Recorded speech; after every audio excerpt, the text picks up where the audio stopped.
Hello future teachers, welcome back to my channel. BEd first year के syllabus को हम देखते हुए नोट्स बना रहे हैं, जो कि पेपर फर्स्ट के लिए रहेगा चाइल्डहुड एंड डेवलपमेंट। किसी भी यूनिवर्सिटी से स्टूडेंट बीएड कर रहे हो, चाहे वो डीयू हो, चाहे वो एमडीयू हो, चाहे वो सीसीएस यूनिवर्सिटी हो, जम्मू हो, किसी भी स्टेट यूनिवर्सिटी से कर रहे हो, बिहार से कर रहे हो, इग्नू से कर रहे हो, जो बीएड का सिलेबस है यही रहने वाला है। ऑलमोस्ट कंटेंट यही रहने वाले हैं। आपके अपने यूनिवर्सिटीज के अकॉर्डिंग सिर्फ बुक्स का कवर जो है वो चेंज हो सकता है। तो पेपर पहला है childhood and development, unit first में educational psychology and growth and development. इस पे हमने 2-3 वीडियोस ऑलरेडी बना रखा है, जो इसके पहले टॉपिक्स जितने सारे टॉपिक्स हैं कवर कर रखे हैं। अब इस टॉपिक में हमने ये मीनिंग जो मीनिंग है, नेचर है ग्रोथ का, डेवलपमेंट का प्रिंसिपल है, स्टेज ऑफ ह्यूमन डेवलपमेंट है, इन सारे पे बात कर रखा है। अब हम अपने वीडियो को वहां से शुरू करते हैं जहाँ पे हमने पिछले वाले वीडियो को विराम दिया था या लास्ट किया था, ऑफ किया था। हम ये सारी चीजें पहले लास्ट वीडियो में कवर कर चुके हैं। आप प्लेलिस्ट में जाके वीडियोस देख लेना। डे वाइज वीडियोस है और नंबर वाइज भी वीडियोस है। हम यहाँ से हमारा जो आज का वीडियो स्टार्ट होगा वो होगा principle of human development. Human development के प्रिंसिपल पे हम बात करेंगे। ह्यूमन डेवलपमेंट का प्रिंसिपल कैसे काम करता है, मानव विकास का जो सिद्धांत है वो कैसे काम करता है, उस पे हम आज बात करेंगे। एक एक पैटर्न है, मानव विकास की प्रक्रिया का एक पैटर्न है जिसको हर स्टूडेंट को, बीएड स्टूडेंट को जानना जरूरी है। इसीलिए इसको पढ़ाया जाता है, क्योंकि हम बच्चों के साथ डील करते हैं। जब एक टीचर बनते हो आप, तो आप स्टूडेंट के साथ डील करते हो, बच्चों के साथ डील करते हो, यानी ह्यूमन के बच्चों के साथ डील करते हो। तो इसलिए हमें ह्यूमन डेवलपमेंट के प्रोसेस को अच्छे से कवर करना। ये ह्यूमन डेवलपमेंट के प्रोसेस को आप अच्छे से कवर करना, नोट्स बनाना। आपके बीएड के पेपर में तो आएगा ही, आपके ऑल टीचिंग एग्जाम में हेल्पफुल होगा। ऑल टीचिंग एग्जाम में ये हेल्पफुल होगा, चाहे वो सीटेट हो,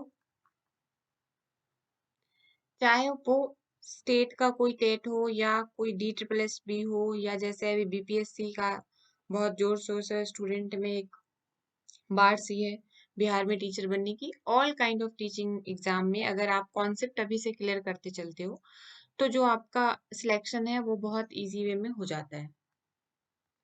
देखो, ह्यूमन डेवलपमेंट जो है एक प्रक्रिया है, एक ऐसी प्रक्रिया है जो कि कॉन्टिन्यूअस चलती रहती है। जब बच्चा जन्म लेता है उसके बाद से जब तक व्यक्ति की मृत्यु नहीं होती, तब तक डेवलपमेंट चलती रहती है। इसमें कुछ इसके पर्टिकुलर सिद्धांत है जिस पे ये काम करता है। ऐसा नहीं है कि ह्यूमन डेवलपमेंट कहीं से भी अदरक की तरह हो जाए, कहीं से भी बढ़ जाए, कहीं से भी घट जाए, ऐसा नहीं है। एक कॉन्टिन्यूअस प्रोसेस होता है ह्यूमन डेवलपमेंट। कैसा प्रोसेस होता है? कॉन्टिन्यूअस प्रोसेस होता है। पहले तो देख लेते हैं इसका बिलीफ मानव विकास के सिद्धांत का। Physical psychologist have studied the process of human development very closely and have present the facts relevant revealed by the generalisation of its development sequence in the form of theories.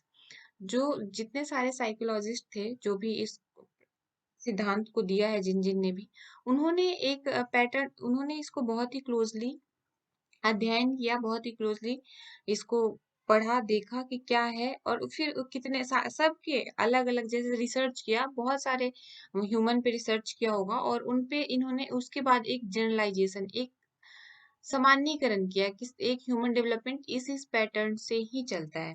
जैसे आप research करते हो, आप group बनाते हो, एक group में अगर कुछ चीजें कॉमन है तो आप जनरलाइज कर लेते हो।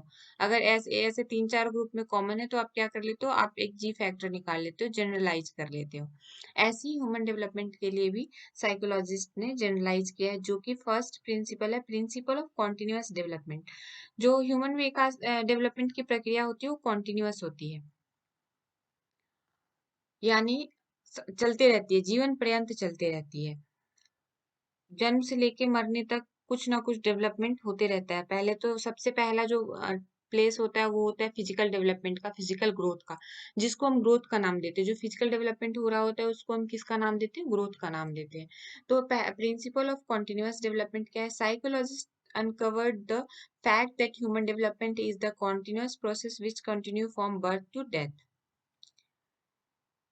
and no development in the happen suddenly but कोई भी डेवलपमेंट एकदम से नहीं होता कि हाँ भाई आप अभी ये हो और एकदम से ये हो जाओगे, नहीं। धीरे धीरे धीरे धीरे एक पैटर्न फॉलो करते हुए आप बड़े होगे। But gradually, according to Skinner, the theory of continuity of development process merely emphasize the fact that there is no sudden change in the individual. कभी भी कोई sudden change नहीं होता। कभी कई बार तो आप फील भी नहीं कर पा रहे होते हो कि आपके अंदर कोई डेवलपमेंट चल रहा है, आपके अंदर डेवलपमेंट हो रहा है। और भी फॉर द टाइम बीइंग्स, जैसे 1 ईयर्स 2 ईयर्स के बाद आप रियलाइज करते हो, मैं तो मेरे पास, मुझे तो ये चीजें भी आ गई, मुझे ये लैंग्वेज भी मैंने सीख ली धीरे धीरे, या मैं इतनी मोटी हो गई या मोटा हो गया, या बहुत सारी फिजिकल चेंज, आप मेंटल चेंज, बहुत सारी चेंजेस को जो आप फील नहीं कर पाते लेकिन कॉन्टिन्यूअस आपकी बॉडी में चलते रहते हैं। अब मैंने इस फॉर्म में, पॉइंटर के फॉर्म में क्यों लिखा है, क्योंकि आप, मैंने वीडियो के शुरू में ही क्लियर कर दिया है कि आप ये नोट्स बना रहे हो। आप ये सोच के चलो कि आप वीडियो को पॉज कर रहे हो, नोट्स बना रहे हो, नोट्स मेकिंग पे हम काम कर रहे हैं बीएड के स्टूडेंट के लिए। तो आप हिंदी और इंग्लिश दोनों लैंग्वेज में है, बच्चे हिंदी वाले हिंदी मीडियम में अपना लिखे, इंग्लिश वाले इंग्लिश मीडियम में लिखे, और इसको समझते हुए कॉन्सेप्ट को चले। Principle of general pattern, principle of general pattern, ये नंबर सेकंड है, प्रिंसिपल ऑफ जनरल पैटर्न। इनका एक डेवलपमेंट का एक जनरल पैटर्न होता है। डेवलपमेंट का क्या होता है, जनरल पैटर्न होता है। और ये कैसे होता है, तो जनरल पैटर्न जो है, Herlock has explained this principle in such a way that every race को हम क्या कहते हैं, प्रजाति कहते हैं। every race where it is animal race और human race, कोई भी रेस यानी कोई भी प्रजाति, चाहे वो ह्यूमन की हो या एनिमल की हो, वो एक पैटर्न फॉलो करते हैं, वो एक पैटर्न फॉलो करते हैं, follows the pattern of development according to its species, अपने अपने प्रजाति के अनुसार एक पैटर्न फॉलो करते हैं। जैसे वो, अगर बच्चा है तो सबसे पहले वो अपना हेड संभालना शुरू करेगा, फिर वो धीरे धीरे अपने मसल्स को संभालना शुरू करेगा, और फिर वो धीरे धीरे टोडलिंग करके चलना शुरू करेगा। ऐसे ही अगर आप किसी एनिमल्स को उठा के देखते हो, तो बच्चा बर्थ के साथ ही वो पहले से ही खड़ा होना सीख जाता है।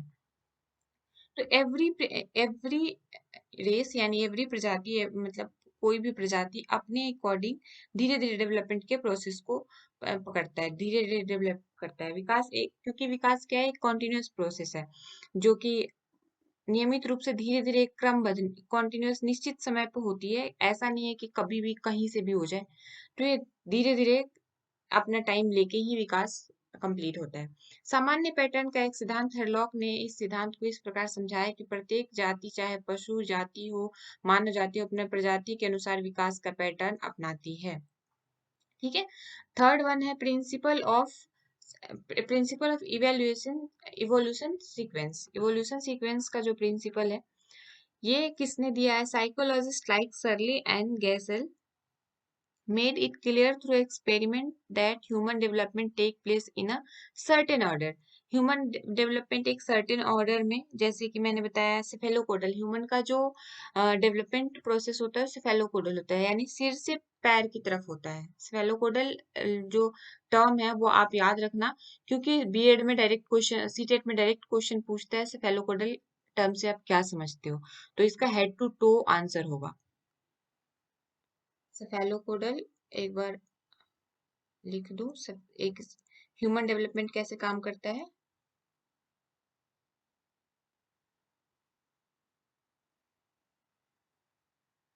ह्यूमन डेवलपमेंट जो काम करता है वो करता है सेफेलोकोडल पे।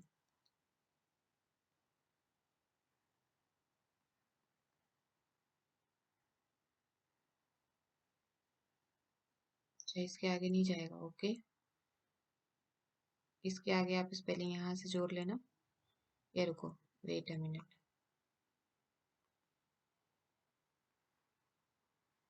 Human development head to toes पे काम करता है, यानी सेफेलोकोडल पे काम करता है। सेफेलोकोडल यहाँ पे लिख दे रही हूँ, स्पेस कम है तो।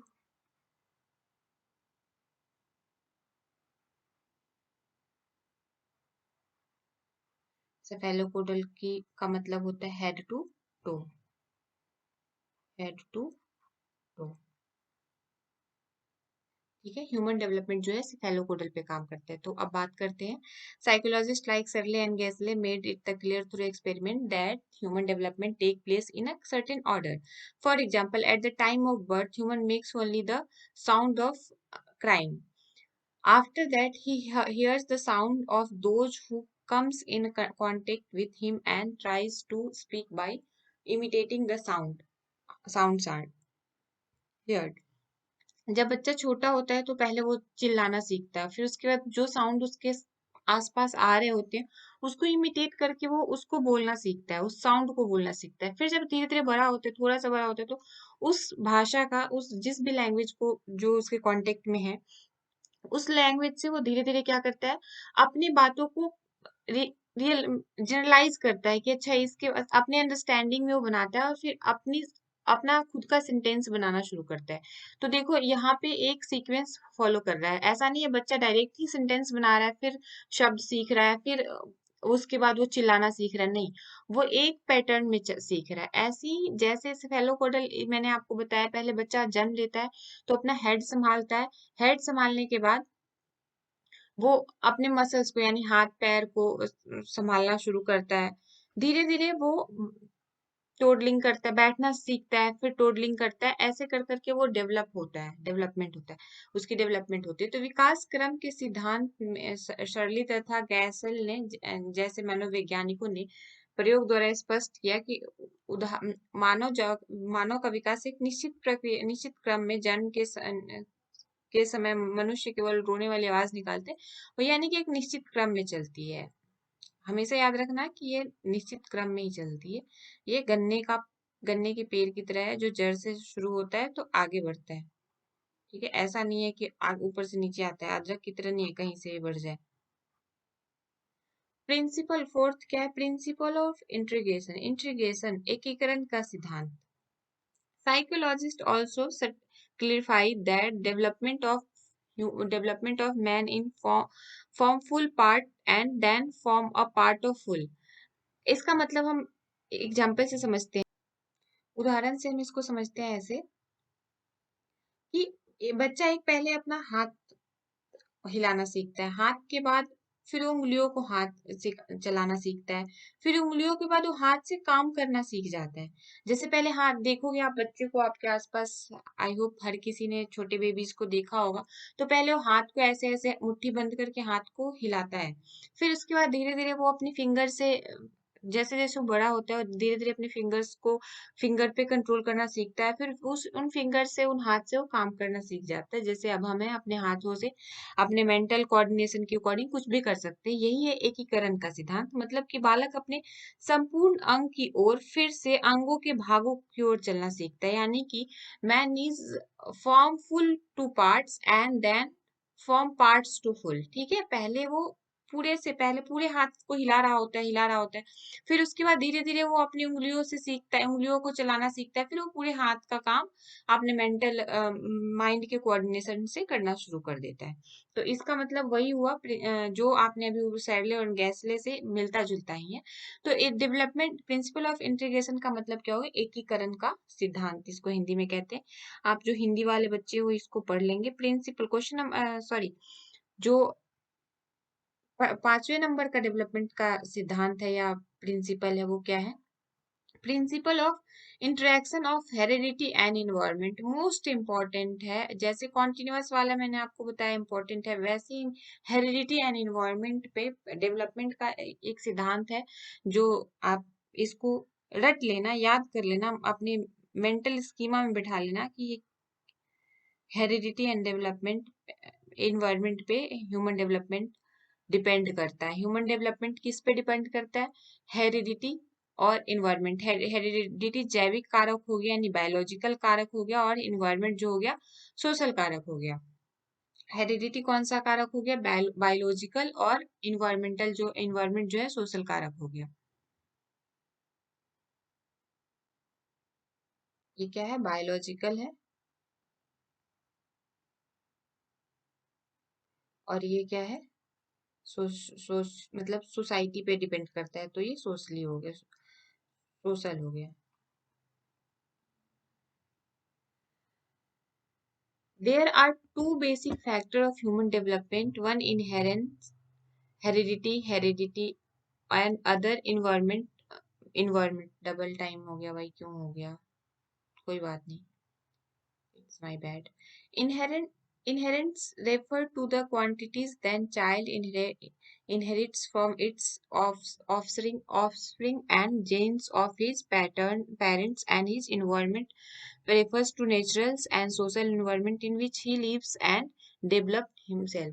जो हेरिडिटी है वो जेनेटिक्स होता है, बायोलॉजिकल्स मैंने आपको बता दिया कि जो मम्मी पापा का, जो मदर एंड फादर का जीन्स होता है वो बच्चों के डेवलपमेंट में बहुत बड़ा एक रोल प्ले करता है। अगर सोचो मदर अगर मदर की जेनेटिक बात कर रही हूँ, मदर टॉल है, फादर भी टॉल है, तो बच्चे में 90% चांस होगा कि बच्चा भी टॉल ही होगा। अगर ये टॉल है, ये टॉल है, तो बच्चा भी, चाइल्ड भी क्या होगा, टॉल ही होगा। ठीक है, तो अगर मदर एंड फादर का कॉम्प्लेक्शन ब्लैक है तो 90% चांस है, 99% चांस है कि बच्चे का कलर भी ब्लैक ही होगा। मदर एंड फादर का कलर फेयर है तो बच्चे का, ये सब कहाँ से आता है, जेनेटिक्स आता है। अगर बच्चा, मदर एंड फादर की आईक्यू लेवल काफी हाई है तो बहुत प्रोबेबिलिटी है, इसकी संभावना है इसकी कि बच्चे का भी जो आईक्यू लेवल है वो भी हाई ही होगा। तो ये जेनेटिक हो गया। लेकिन इन्वायरमेंटल जो फैक्टर है, अगर बच्चा सोचो बहुत अच्छे सोसाइटी में रहता है तो उसका जो मोरालिटी है वो भी उसके अकॉर्डिंग डेवलप होगा। बच्चे बच्चे के आसपास जो घट रहा होता है बच्चा उसी से सीखता है। बच्चे के आसपास जो चीजें भी घटता है इसी से, तभी कहते हैं ना डॉक्टर का बच्चा डॉक्टर ही बनता है, मास टीचर का बच्चा टीचर ही बनना चाहता है, क्योंकि वो बचपन से ही इमिटेट कर रहा होता है अपने मदर फादर को देख देख के, अपने आसपास की, जिसके आसपास बहुत सारा जो चीजें घट रही होती है उन्हीं को देख के बच्चा सीख रहा होता है। तो अनुवांशिकता, इनको हिंदी में कहते हैं अनुवांशिकता एंड पर्यावरण की अंतःक्रिया के सिद्धांत, मानव के दो बुनियादी बेसिक है ये। इसके बिना आप ह्यूमन डेवलपमेंट के बारे में बात करोगे तो कोई सुनने वाला नहीं है कि आप सही बोल रहे हो या क्या बोल रहे हो। एक जो वंशानुगत क्रम कारक है वो अनुवांशिकता पर्यावरण, और दूसरा पर्यावरण के ऊपर डिपेंड। वंशानुक्रम जो होता है वो मम्मी पापा के गुण सूत्रों से, यानी कि क्रोमोजोम्स से मिलके, क्रोमोजोम्स के ऊपर डिपेंड करता है। ठीक है, तो ये हिंदी वाले बच्चे अपना लिख लेंगे। टाइप्स ऑफ डेवलपमेंट पे बात करते हैं। अब हमारा जो ह्यूमन डेवलपमेंट की बात थी, जो प्रिंसिपल ऑफ ह्यूमन डेवलपमेंट था वो कंप्लीट हो गया। एक बार आप फिर से इसको वीडियो को ऊपर से जाके देख सकते हो क्या क्या था ह्यूमन डेवलपमेंट का प्रोसेस।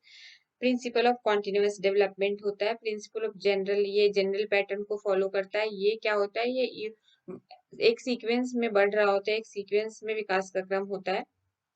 ये इंटीग्रेशन होता है और ये इंटरेक्शन विथ हेरिडिटी और इन्वायरमेंट होता है। ठीक है, अब टाइप्स ऑफ डेवलपमेंट देख लेते हैं।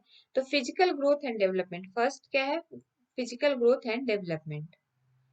During adolescence, the physical growth and development reaches to its peak and human body finds its final shape. जो फिजिकल ग्रोथ होती है, ये डेवलपमेंट आप सभी को पता है, ग्रोथ एक अलग टर्म्स है, डेवलपमेंट एक अलग टर्म्स है, लेकिन ग्रोथ जो है डेवलपमेंट के अंदर ही आता है। ग्रोथ के अंदर डेवलपमेंट नहीं आता है, लेकिन ग्रोथ जो है डेवलपमेंट के अंदर आता है। ठीक है, the maximum limit with regards to increase in size, जो बच्चों का ग्रोथ है ना वो सबसे ज्यादा बचपन में कंप्लीट हो जाता है, 12 इयर्स तक होते होते मोस्टली ग्रोथ, आप कह लो 60% तक ग्रोथ हो जाता है बच्चों का। Size, weight, height, it's achieved, bones and muscles increase the greatest possible extent. जो भी है बच्चों की फिजिकल डेवलपमेंट वो अपने एडोलसेंस एज तक आते आते, एडोलसेंस एज के दौरान, किशोरावस्था के दौरान अपने पीक पे, चरम पे रहता है। The growth and functions of all other outer and inner organs also reaches its maximum and almost all the, जैसे मैक्सिमम लेवल तक पहुंच चुका होता है कि अब इसके बाद एडोलसेंस के बाद ग्रोथ रुक जाती है, बंद हो जाता है, उसके बाद नहीं चलता ग्रोथ। उसके बाद डेवलपमेंट के प्रोसेस, उसके आगे की जो प्रोसेस होती है उसको डेवलपमेंट के प्रोसेस में हम काउंट करने लग जाते हैं।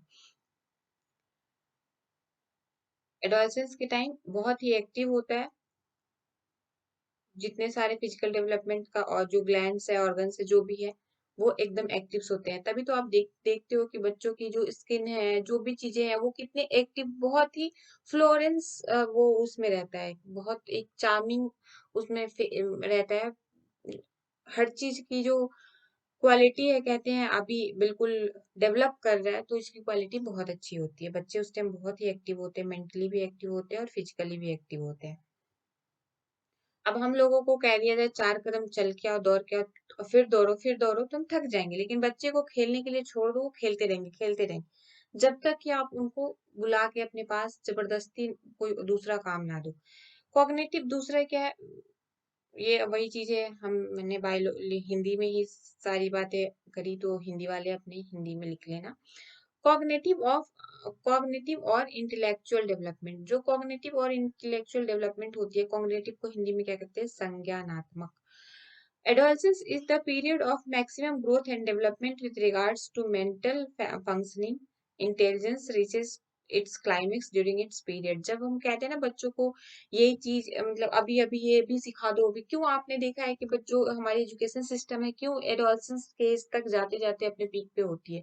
आप बचपन से क्यों नहीं, बच्चा जो स्टडी, चलो कोई बात नहीं, पहले हम 20 साल खेल कूद लेते हैं, पहले 20 साल दूसरा काम कर लेते हैं, उसके बाद पढ़ना सीखते हैं, क्यों? क्योंकि उस टाइम आफ्टर 20 years एज हमारी जो बहुत सारी ग्रेस्पिंग पावर है वो वीक होने लगती है, इमिटेटिंग पावर वीक होने लग जाती है, बहुत सारी कॉन्सियसनेस आ जाती है।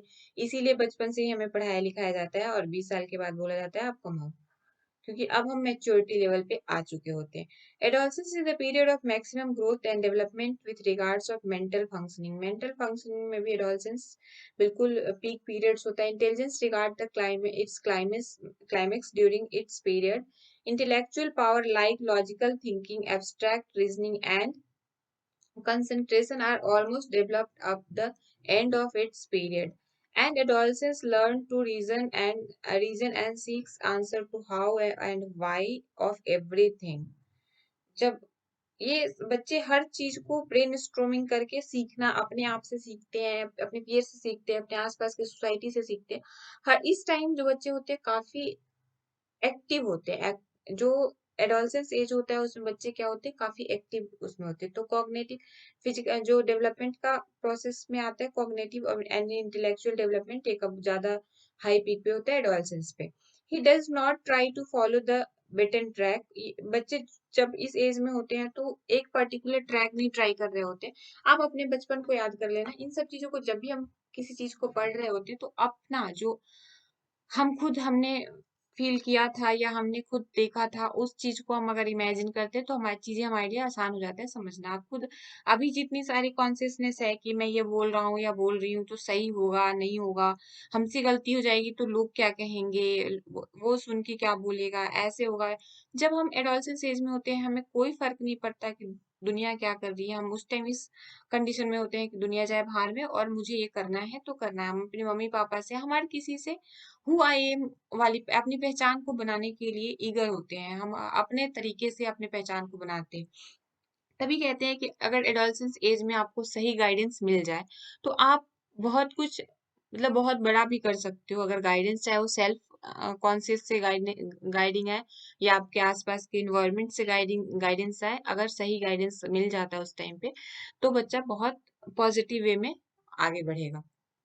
He is almost critical of everything. वो हर चीज के बारे में जानकारी इकट्ठा करना, हर चीज के बारे में अपने राय रखने के लिए ईगर होता है। Develops a fine imagination. उनकी इमेजिनेशन पावर बहुत बहुत ही पीक पे होती है। Writers, artist, poets, philosopher and तभी कहते हैं एक एडोलसेंस को कभी आप सप्रेस मत करो, उसके भावनाओं को आप दबाओ मत, उसको खुल के आने दो। जैसे बहुत सारे मैंने तो पर्सनली इस चीज को फील किया है या देखा है कि गांव में जो बच्चे होते हैं, लड़कियों को अलग ट्रीटमेंट मिलती है, लड़कों को अलग ट्रीटमेंट मिलती है। लड़कियों को ये दबाए, जब वो अपने क्रिएटिविटी के हाई पीक एज पे होती है तब उनको दबाया जाता है कि ये चीजें तुम्हारे लिए सही नहीं है, ऐसे नहीं बोलना चाहिए, ऐसे नहीं चलना चाहिए, ये नहीं करना चाहिए, ये सही है ये गलत। जबकि उस टाइम हम ये भूल जाते हैं कि फ्यूचर में इन फ्यूचर लाइफ में ये चीजें मैटर नहीं रखती है कि अभी वो क्या गलत कर रहा है, क्या सही कर रहा है। अभी उसका सीखना मेन मुद्दा है। बच्चे सीखें, गलती से ही हम सीखते हैं। गलतियां कर नहीं, जब तक सीखने के प्रोसेस में एक मेन सबसे मुख्य जो फंडा है वो है हमारे एरर्स। जब तक हम गलती नहीं करेंगे तब तक हम सीख भी नहीं सकते हैं। ये चीज मतलब मेरा पर्सनल ओपिनियन है। हर बच्चे के लिए, हर पेरेंट्स के लिए ये एक माइलस्टोन है कि जब तक हम गलती नहीं करेंगे तब तक हम सीखेंगे नहीं। और जब एडोलसेंस एज पे होते हैं तो हमें सारी चीजें लर्निंग बाय डूइंग से बहुत ज्यादा सीखते हैं। बच्चों के सपने बहुत तरीके के होते हैं, और उन सपनों में अगर एक सपना भी वो अच्छे से कैच कर लिया तो वो बहुत आगे तक जाएगा। Therefore, a great care to be taken of properly cultivating their power of imagination। बात वही आ गई ना कि हमें एडोलसेंस जो एज का बच्चा होता है उसके लिए उस टाइम पे बहुत ही ज्यादा केयरिंग वाली उसमें रखना है कि उसका केयर कैसे करे। उसकी इमेजिनेशन पावर को, वो अगर सोच रहा है कि मुझे एरोप्लेन बनाना सीखना है, मुझे वो अगर सोच रहा है कि मुझे चांद पे जाना है, वो अगर सोच रहा है कि जो मार्स है वो रेड कलर का क्यों है, वो ग्रीन कलर का क्यों नहीं है, तो ये सारी चीजें हमें उस चीज को, उसके इमेजिनेशन को नर्चर करना है। ऐसा नहीं है कि हम उसको बोल दे लाल है मार्स तो लाल ही रहेगा, हरा नहीं हो सकता, बस हरा नहीं हुआ क्योंकि भगवान ने हरा नहीं बनाया। ऐसा कुछ नहीं है। उसके अकॉर्डिंग, उस बच्चे के पर्सपेक्टिव के अकॉर्डिंग हम उसको नर्चर करें। मुझे अभी भी याद है अपने 10th 9th क्लास में, हमारे 9th क्लास में जब जियोग्राफी की क्लास चल रही थी तो एक बच्चा, बहुत ही जिज्ञासु बच्चा था। उस टाइम हमें लगता है कि हाँ ऐसे बच्चे बहुत ही क्लास को डिस्ट्रैक्ट कर रहे होते, लेकिन नहीं, बच्चा बहुत ही क्रिएटिव था, जिज्ञासु था। उस बच्चे को उसने पूछा, जियोग्राफी की क्लास में टॉपिकल एरिया और नॉर्थ पोल साउथ पोल के बारे में बात हो रही थी।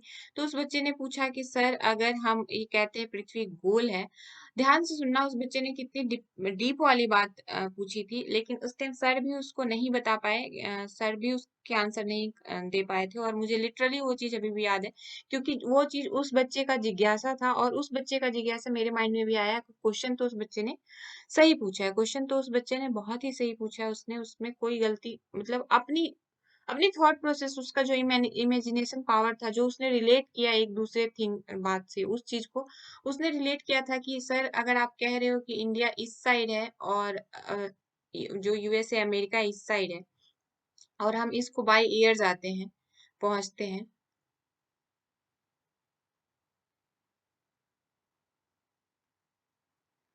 बाय एयर पहुंचते हैं, तो सर क्यों नहीं हम जो हमारा अर्थ है हम उसमें होल करके एक सुरंग बनाए और हम डायरेक्ट यहाँ पहुंच जाए, यहाँ से यहाँ पहुंच जाए।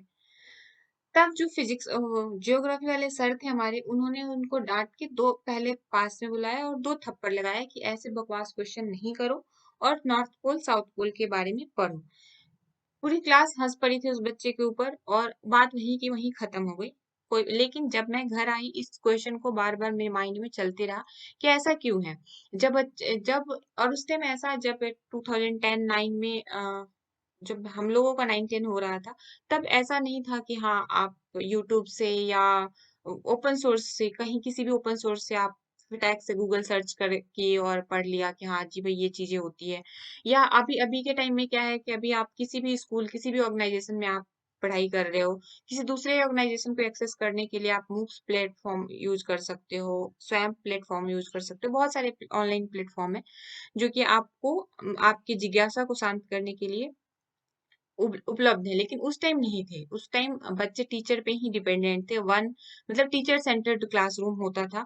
एनसीएफ 2005 के बाद आने के बाद जब ये धीरे धीरे इम्प्लीमेंट हुआ, ऐसा नहीं है कि जो अभी आया और इसी बार इम्प्लीमेंट हो गया, धीरे धीरे इम्प्लीमेंट होते हैं। इम्प्लीमेंटेशन के बाद ही चीजों में चेंजेस, चाइल्ड सेंटर आना शुरू हुआ है।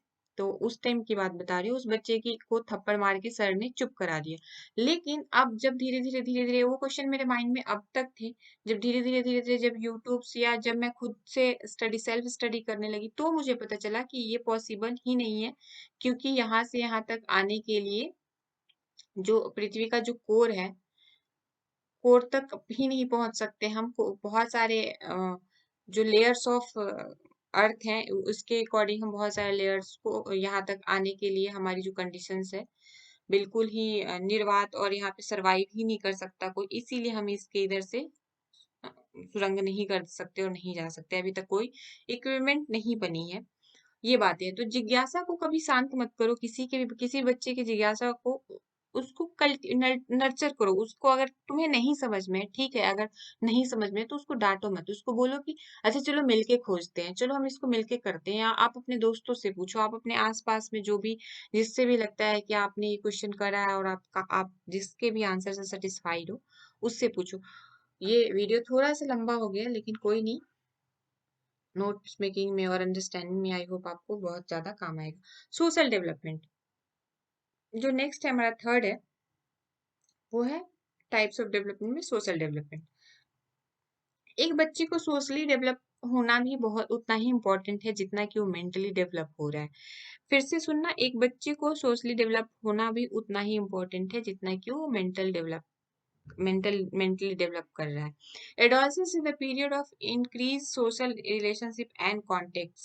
जो adolescence का पीरियड होता है ना, ये बहुत ही इम्पोर्टेंट पीरियड होता है। इसको अगर ये वीडियो कोई भी सुन रहा हो या सुन रही हो, वो ये पीरियड किसी भी बच्चे के साथ उस टाइम में खिलवाड़ ना करे बच्चों का। ये जो पीरियड्स होता है ना, लाइफ टाइम के लिए रिमेम्बर उसके स्कीमा में बैठ जाता है। स्कीमा बोले तो उसके संज्ञानात्मक उसमें बैठ जाता है, कॉग्निटिव माइंड में, उसके सबकॉन्शियस माइंड में बैठ जाता है।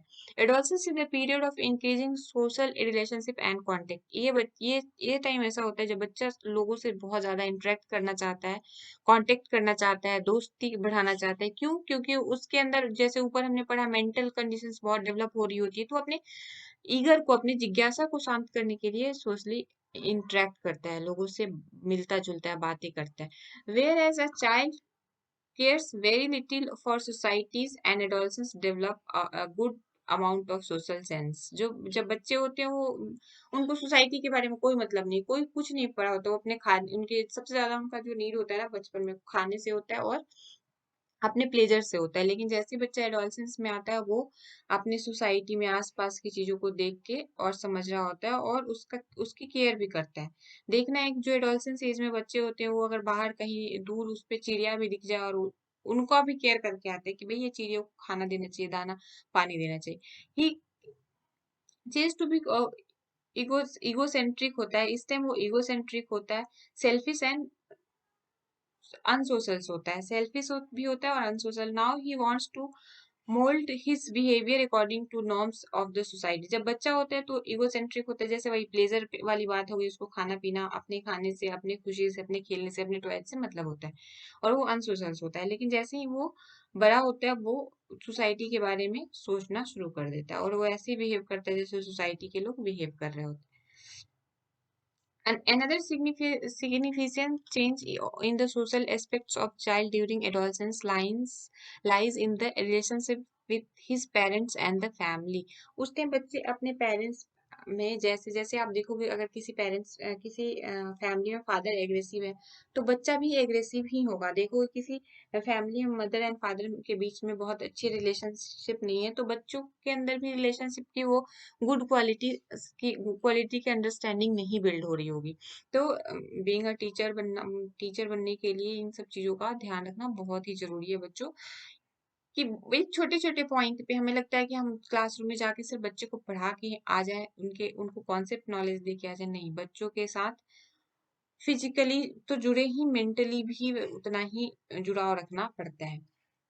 He wants to that his personality should be recognized by the parents and जो अपने एल्डर से सीखता है, अपने पेरेंट्स से। कई बार बच्चों को देखते हुए इमिटेट करते हुए पेरेंट्स को, अगर पेरेंट्स चिल्ला के बात करे तो बच्चे भी चिल्लाना, शाउटिंग करना शुरू कर देते हैं। अगर बच्चा धीरे पोलाइट वे में पेरेंट्स बात करे तो बच्चा भी वही सीखता है। तो हम कहते हैं हम बच्चों को सिखा रहे हैं, नहीं, हमें बच्चों से सीखना, हम बच्चों को सिखाते नहीं, हमारी जो एक्ट है वो बच्चे को सिखाती है। अगर कई बार पेरेंट्स को देखते हो कि वो दूसरों के सामने तो झूठ बोल देते, चलो बच्चे को हमेशा ये पाठ पढ़ाते हैं, बच्चे सच बोलो, सच बोलो। कैसे पॉसिबल है? जब आप खुद एक्ट कर रहे हो झूठ बोलने की, तो बच्चा सच कैसे बोल देगा? बच्चा भी झूठ ही बोलेगा। He must not be treated as a child. He gives more importance by value of beliefs. वो बच्चे को, आप बच्चे को ये सोचोगे कि वो बच्चा है, उस तरीके से ट्रीट करे तो वो इस चीज को पसंद नहीं करता। वो ये पसंद करता है कि मुझे भी अब वो रिस्पेक्ट मिले जो बाकी लोगों को दी जा रही है। ये इस टाइम पेरेंट्स को ये ध्यान रखना है, जब बच्चा छोटा होता है तो उसी के अकॉर्डिंग, बच्चा छोटा, जब बच्चा, कोई बच्चा एडोलसेंस एज में होता है तो हम उसको दोनों चीजों में बांध देते हैं। अभी तो तुम छोटे हो, ये मत करो, अभी तो तुम बड़े हो चुके हो। बच्चा कॉन्फ्लिक्ट में चला जाता है, डलीमा हो जाती है उसको कि मैं क्या हूँ। तो इन सब चीजों में बच्चों को इन सब से परे रखना होता है। They there many even be hidden or open rebellion of if the parents try to impose their opinion and values on their adolescent children. सामाजिक विकास किशोरावस्था किशोरावस्था सामाजिक संबंधों का एक संपर्कों में वृद्धि का काल है। वही बात है जो अभी हमने ऊपर कहा ली। इमोशनल डेवलपमेंट, बच्चा इमोशनली भी इस टाइम डेवलप कर रहा होता है। अगर इस टाइम इमोशनली वो डेवलप कर गया तो कर गया, नहीं तो पूरी लाइफ इस चीज को फील करता रहेगा कि कई बार जैसे बहुत लोग बहुत ज्यादा इमोशनल हो जाते हैं। लाइक मी, मैं भी बहुत जल्दी किसी भी चीज पे इमोशनली रिएक्ट कर देती हूँ। दैट मीन्स कि मेरी जो इमोशनल डेवलपमेंट है वो बहुत अच्छे से नहीं हुआ है, मैं कह सकती हूँ। इसको, ये मेरा मानना है, मेरा पर्सनल ओपिनियन है कि इमोशनली डेवलप होना भी उतना ही इम्पोर्टेंट है जितना कि आप सोशली डेवलप हो रहे हैं, आप मेंटली डेवलप हो रहे हैं। Emotional development reaches its maximum during adolescence. It is the period of heightening of the all emotions like anxiety, fear, love, anger, etc. इस टाइम बच्चों को एक्स्ट्रा केयर की इसी वजह से जरूरत होती है क्योंकि ये सारी चीजें पीक पे होती है। अब अगर उस टाइम बच्चों को इग्नोरेंस मिला तो वो बच्चे बहुत अच्छे से इमोशनली डेवलप नहीं कर सकते हैं। तो आप लोग हो क्या, आपको इन सब चीजों से आप मतलब उस टाइम केयर अच्छे से नहीं मिला हो सकता है उस टाइम मेरे पेरेंट्स को इतनी समझ नहीं होगी जितनी समझ अब पढ़ के और ये सीख के मुझे हो गई या आप लोगों को हो रही है। Once again, like an infant, an individual experience emotionally instability and intensity during adolescence. The physical growth and development being maximum, the strength of boys give opportunity to maximum motor activities. जो बच्चे होते हैं, जब बच्चे बड़े हो रहे होते हैं तो आप देखते हो कि जो बॉयज है वो बहुत ज्यादा अपने मोटर मोटर एक्टिविटी, मतलब जो आपने फिजिकली हाथ पैर से फिजिकली आप एक्टिव हो। मेंटली एक्टिव को मोटर एक्टिव नहीं कहते, जो फिजिकली एक्टिव हो वो मोटर एक्टिव कहते हैं। तो इस टाइम हाई पीक पे होता है। There for the it matter of emotional expression and experience the adolescence provides the highest peak. इस टाइम मोटर एक्टिव जितना ही वो रहेगा, बच्चे का जो स्ट्रेंथ है वो भी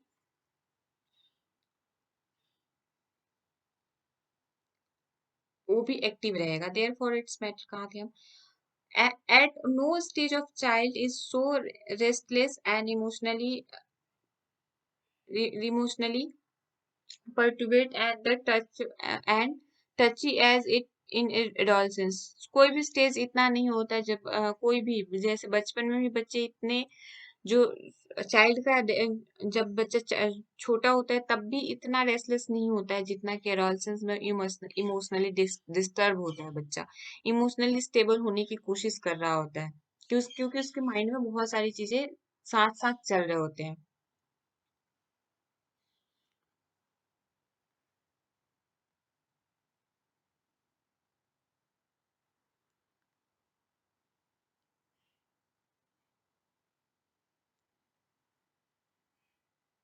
हिंदी वाले बच्चे भी हिंदी में इसको एक बार देख लेंगे। भावनात्मक विकास कहते हैं किशोरावस्था।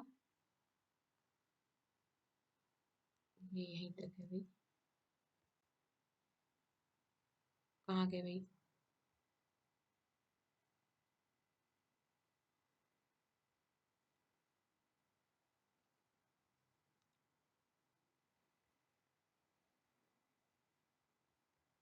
नेक्स्ट है moral and religious development. Moral and religious development student में, with the development of social and civic sense, wait a minute,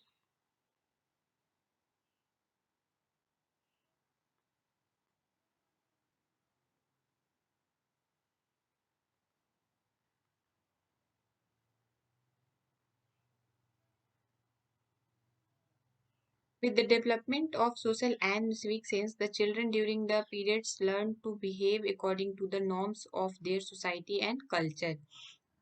बच्चे अपने सोसाइटी के नॉर्म्स एंड कल्चर से के ऊपर उस टाइम डेवलप हो रहे थे. Also the group sense make to follow some moral and ethical codes. It's prepare a stage of proper moral development. ये जो स्टेज होता है एडोलसेंस का, देखो अभी तक हमने डेवलपमेंट के टाइप पे जितने पे भी बात किया सब एडोलसेंस को ही प्रेफर कर रहा है, एडोलसेंस पे ही बात कर रहा है. The formation of strong sentiments of during this periods, कौन से पीरियड्स में, एडोलसेंस पीरियड्स में, intensify the process of moral development. Moral development या जो भी डेवलपमेंट होता है सबसे ज्यादा एडोलसेंस एज पे हाई पे होता है, हाई पे होता है. The character by which we knows a person in his life to great extent in the product of the experiences gains complex form and sentiments made during this age. नैतिक और धार्मिक, जब इस एज में बच्चा होता है उस टाइम मोरल डेवलपमेंट हाई पे होती है और social development high, religious development high पे होती है. तो क्या होता है, वो अपने आसपास किसी एक को अपना जो क्या कहते हैं उसको, आदर्श बना लेता है कि हाँ भाई इसको देख के ये इसने ऐसा किया, हाँ, मुझे भी ऐसे ही करना है, मुझे भी ये सीखना है, ऐसे ही करना है. तो बच्चे इस टाइम देख के अपने आसपास के रिलीजन्स को देख के, अपने आसपास के मोरालिटी, लोगों के मोरालिटी को देख के सीख रहे होते हैं.